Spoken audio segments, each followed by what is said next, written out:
Badgers hold his own. Dexheimer shoots one back. Score! Badgers score! And Dexheimer from out high right. It skipped off traffic past Trey Augustine. Oh, I can't believe this.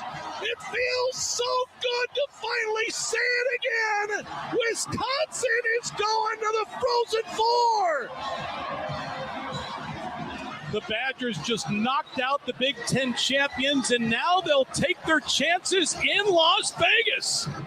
A goosebump moment from Worcester. Badger hockey. Drew Wilson, Bill Schmidt, Armin Sartin with you on the Huddle, and we are happy to be joined by the coach of the Wisconsin Badgers men's hockey team, Mike Hastings. Coach, thanks for joining us. Thanks for getting up early. We appreciate it. I'm wondering, the plane touchdown a few days ago, can we say the same for the feet for you and your staff and the players?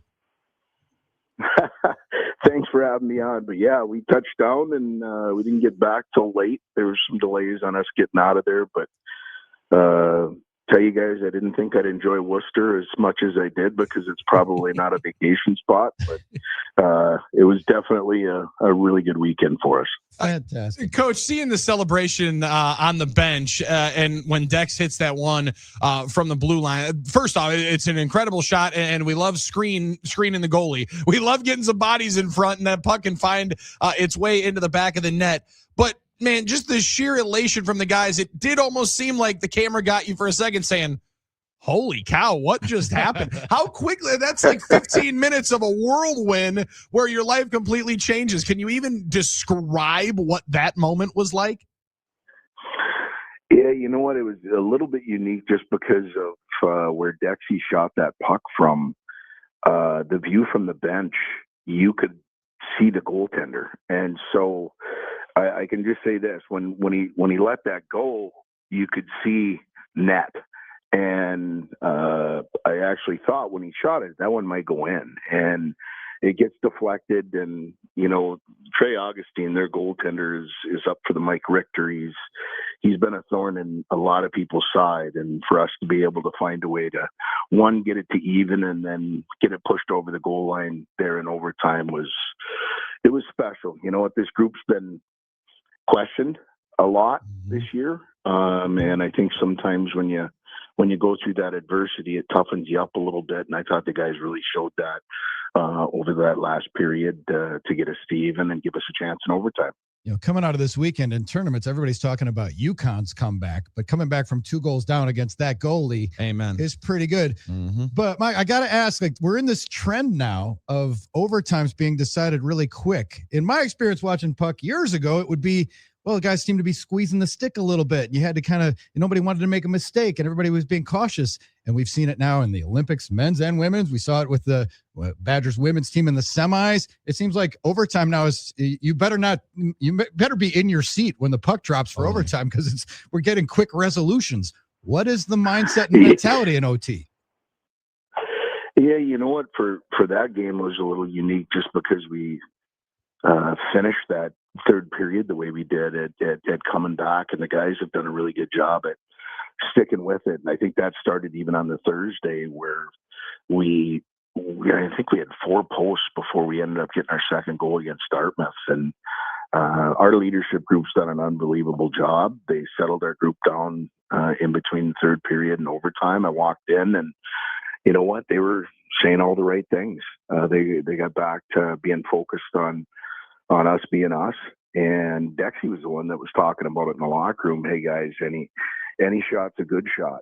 And he'd gone through some adversity in that game, and to have him find a way to get it done for us was a little bit poetic, because the puck went off his stick when we were up by 1, goes in the back of the net. He takes a penalty. We go down 3-1. But I think it says a lot about Ben Dexheimer, as he flushed those things and went right on to the next one. And he's been a guy that's been carrying a lot of the weight for us as our captain this year, as our leadership group has. And yeah, it was great to get done early. I can tell you that, because it's been a journey for this group. Fantastic. All right, so you're in this mode where you're kind of like a team that's waiting for the Super Bowl. You got this week to prepare. Is that a blessing or a curse? Like, how do you go after it? You can have a mini training camp. You ramp up. It lets everybody kind of get their bearings and get their plans in place and family travel and all that stuff. And I know guys got to think about tickets and plans. What is this week like? What is this week like? And then what will next week be like? Well, and again, I think we're fortunate now. I wouldn't say back then when we get smoked at home by Ohio State. We had to wait and see what our fate was. And we've got around the same amount of time in between games that we had from when we lost to Ohio State to getting into the tournament and playing Dartmouth.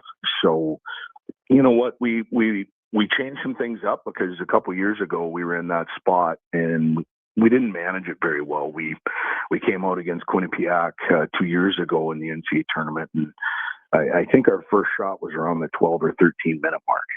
And so we adjusted some things. It'll be the same this week. We took a couple of days off. We've had some guys with some bumps and bruises, and so we'll get back at it today. But Sunday and Monday we're off, and we'll go at it here for the next 3 days and then take Friday off and then reset on Saturday. So for us, it worked for us on the way going into the regional. The guys were focused on what they needed to do, and their preparation and staying on point was really fantastic, and it allowed us to get off to a good start against Dartmouth. So we'll go with the same schedule as we did that week. Talking with Badgers men hockey coach Mike Hastings here on the Huddle, Fox Sports Radio, Wisconsin. Coach, you've talked about it a couple of times, the adversity the group goes with. I'm pretty steadfast in there's no championship team that doesn't face adversity. And everybody talks about we've been through a lot. You don't know it unless you've been in that room and with those boys rolling through the problems. But when you drop 6 in a row, obviously there's questions. There's hard conversations. You mentioned the loss to Ohio State. How much better is this team, in your opinion, because they went through those things? I think it's the only way we get through it. And you know, when you go through that 6-game losing streak as a coach, you're okay having some learning moments. You just don't want it to last for 3 weeks. Yeah. And the group, you know, we've gone through some adversity through injuries, which all teams go through, but we lost some pretty significant players. We lost Zach Schultz, who's now back skating to a broken leg right around Christmas, and then Logan Hensler, a first-round draft pick of Ottawa, tears his knee up against Minnesota at Minnesota during that 6-game streak. And so we've had to have different guys step up at different times for us. And I just believe that breeds confidence. One thing we talk about at the beginning of the year is we've got a 26-man roster. That's what the NCAA says we can have for max. And in our sport, it's a little bit different. We don't have backups to the backups. All 26 of our guys have to be able to play and contribute because of the grind of a 9-month season. Different guys go down. And during that 6-game streak, other than those 2 guys being out, we'd lost Gavin Morrissey, who's our leading scorer. We'd lost our second line center in Vasily Zelenov. So different guys had to kind of go through that grind, and that's experience that you can't buy. You don't always want to go through those valleys, but I do think they toughen you up, and they definitely prepared this group for what we had to go through last weekend, and we're planning on that, preparing us for what we've got in front of us. Will you draw upon your previous trips to the Frozen Four to inform what happens this time? It's a little bit different going to Vegas, right? That's its own entity. It's got money in their pocket. Yeah, I mean, we will. We've talked about it. The one thing, and you guys brought it up in the opening, you know, there's a lot of noise that comes with this. There's a lot more distractions. We're trying to get as much of that out of the way as we can here in the next few days, as far as what you had mentioned, tickets and family, because you want our athletes to be able to experience that. But the best way to do it is get those things done so we can focus the task at hand. And so, yeah, just some of the times that I've been there, the last 2 times, really the only 2 times that I've been to the Frozen Four, there's just a lot more focus on media, and people are looking to get inside what makes your team tick. And I think that's fantastic. These experiences will provide these guys with something that they can use for the rest of their lives. But at the end of the day, we've still got a lot of work to do. This is what we've been trying to prepare for, this opportunity, and we've just got to stay on task with that. Something feels so right about the Badgers men's side being in the Frozen Four, being back, but playing North Dakota also. If you're of a certain vintage, you still see people with the jerseys with the WCHA, and this rivalry with North Dakota has great historical roots for the olds. I'm sure Brian Pozik's probably told you about some of the stuff that's gone on historically between these two programs. So what's it going to be like facing them when you get to Vegas? Well, it's kind of unique. I grew up in Crookston, Minnesota, and it's about 22 miles from UND's campus. And so that's where I first experienced Wisconsin. UND was hosting a regional at old Ralph Engelstad Arena. And I was fortunate enough to tag along with a buddy and his dad. And we went over and made a real impression to me because I just saw the following, the Wisconsin band. When I was growing up, Wisconsin had it cooking. And the old WCHA, I thought, was the conference in the country. And so for us to be playing a storied program like that at this time of the year, they're all giants, right? Everybody's good. They've earned the opportunity to be there. And it's an opportunity we want to take advantage of. They're good. They're big. They're heavy. They're hard. Jax has done a great job being a first-year coach there, but he's an alum of North Dakota, so I've got a good history with understanding what North Dakota's about. We've actually got them on our schedule here, not next year, but a home and home with them after that. And Jax and I have been going back and forth at trying to make that something that'll be something that we'll be doing on a consistent basis going forward. And I think the people in Grand Forks will appreciate Wisconsin going there. And I know the fans here at Wisconsin, because of the history, will really enjoy North Dakota being here. Coach, it's pretty impressive how the Big Ten, though, has taken hockey by storm, and obviously so many of the great teams are playing in this conference. Yesterday, I know you're probably not thinking a lot back and retrospectively right now, but yesterday, the 3-year anniversary of you getting introduced and hired as the 6th hockey coach at the University of Wisconsin. How different is the Big Ten in just these 3 years and over the last, decade plus since everybody's taken it over, that it is not only a football conference, basketball, but hockey is right at the top where the best puck is being played in this conference? Yeah, I can say there's no nights off. It's if you're not prepared to play in our league, you won't get beat, you'll get embarrassed. So for me, the talent from top to bottom in the Big Ten, you're seeing future NHL stars, and they're littered on every roster in our league. And so, the idea of trying to grow our game is in real good hands, not just in the Big Ten, but all of college hockey you're seeing right now and the following. But for us to be able, and the people here that I've learned, we had a Saturday night against Michigan, and we had 15-5 in the building. There is a passion for hockey. There's a passion at Wisconsin for following excellence, and it doesn't matter if you're talking football, basketball, volleyball, women's hockey. I get to brush elbows with Mark Johnson on a consistent basis, and there's an expectation of success here. And the Big Ten, I think, breeds that, because if you're gonna go and battle that week in and week out, it does prepare you for what we just went through this last weekend. I know a lot of your players, hockey players in general, are some pretty superstitious. They have their routines, their little quirks. Do you or any of your assistants have your own little pregame routines, perhaps, that you stick to, that you adhere to? Yeah, you know what? I used to hold on to that quite a bit, whether it be a tie, whether it be a suit, whether it be our pregame walk, things like that. At the end of the day, kind of let those go by the wayside, because at the end of the day, it's about trying to get the guys prepared. And there are some guys that do their different things, and you respect that because you've learned it as you've grown up and you've been in the locker room. And we've got different shapes, sizes, mentality. At the end of the day, it's about going out and getting it done. And different guys do it different ways. You respect all of them.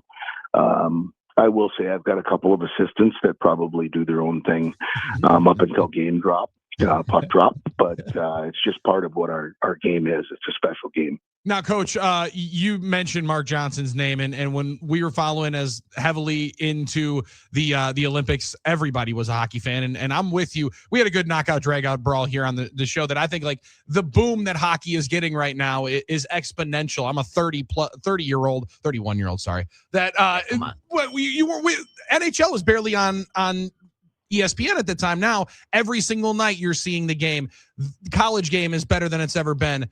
But I'm wondering in Madison and in that room, we heard the men's team at the Olympics say, once the women got the gold medal, we had to match it. So is there a little bit of feeling in the room of, well, they got the trophy, so now that we're in the Frozen Four, we got 2 more to get. And then you might not like this as a Minnesotan. Then we can take over as the state of hockey because Wisconsin needs to be the state of hockey, Coach. Well, I got to tell you, when I first got the job, I've been, when you're running around the same area at the Kohl Center here, and we practice at Le Bon quite often, and that's where we're practicing right now. And when you're going around and you look up into the rafters and you see the amount of championships that Mark Johnson and his young women have accomplished here, I've been chasing a Porsche, right? And he's hard to follow, but he makes it easy, because he might be one of the most humble human beings I've been able to cross paths with in this sport. He's been phenomenal to me. It's great for our guys to cross paths with his young ladies, because they are some of the best, not only in college hockey, but in the world. And their mentality and their approach every day. And I'm going to say this, they follow their coach. They're humble. They don't mind, commingling with our guys and talking and having the respect, and they're watching our team. We're watching theirs. It's unique. I think our sport's a little different that way. There's a respect that goes with it, especially when you are chasing excellence and how long they have been as good as they have been. It's a great opportunity for myself, our staff, and our players to learn from. And so, yeah, we're tight at the hip. We're trying to catch them, and we'll have an opportunity to try and get one on the board here when we get to Vegas. Let's have a combined celebration, have everybody in to enjoy, like throwing out the first pitch at AmFam Field before a Brewers game. Let's make that happen. Michael, last question for you, because I can't think of a better matchup. We mentioned you playing North Dakota. I can't think of a better matchup than Badgers fans in Vegas. I've been there for some basketball games and some football games with Badgers fans in the past. I'm just wondering, I know it's a business trip for you, but is there a place when you go to Vegas, is there a place or two that you have to stop at? Is there anything that you're going to do to have some fun, to squeeze in some fun on this business trip? You know what I've said? It's one reason I'm real happy with Worcester is because we won, right? I'm going to tell you, it wasn't a spot that we stayed at. That rink will be something that I'll remember. But when you do these things, to me, you want to write, and we've talked about it as a team, you want to write your own history. And so for us, it is a business trip. We are going to have the guys enjoy it a bit. But at the end of the day, if you want to really enjoy it, you want to be the last one standing. And so we've still got some work on our plate. We'll get there. We'll enjoy the experience, but the focus is going to be on finding a way to play on Saturday night and have an opportunity to hang a banner. And that's going to be the party on Saturday night. That will be the party. And if you guys need anybody to carry bags or anything, Coach, you now have our number. You let us know, and I'll be there first thing smoke. I just hope that they stock up on, Miller products there and stuff, because the Badgers have been known to drink places out of Miller Lite in the past. And Armin was just in Vegas last weekend, and he would tell you to take the boys for an omelet at the Pepper Mill. Just saying. Very good spot. Big portions, a lot of protein. Big portions. You guys are hungry. They can load up. Maybe after the skate, take them to the Pepper Mill and get a good meal. Good call. Good before call. the nap. That'd be amazing. Two thirsty groups going there, fellas. When I was at North Dakota, I was coaching the World Junior Tournament. I was an assistant, and they drank Grand Forks out of beer. So Yeah. I can tell you, we'll go blow for blow with them. It's Dang right, It's gonna coach. be epic. Dang right, It's gonna coach. be fantastic. Mike, best of luck. Thanks for joining us. We hope to catch up with you down the road. Thanks, man.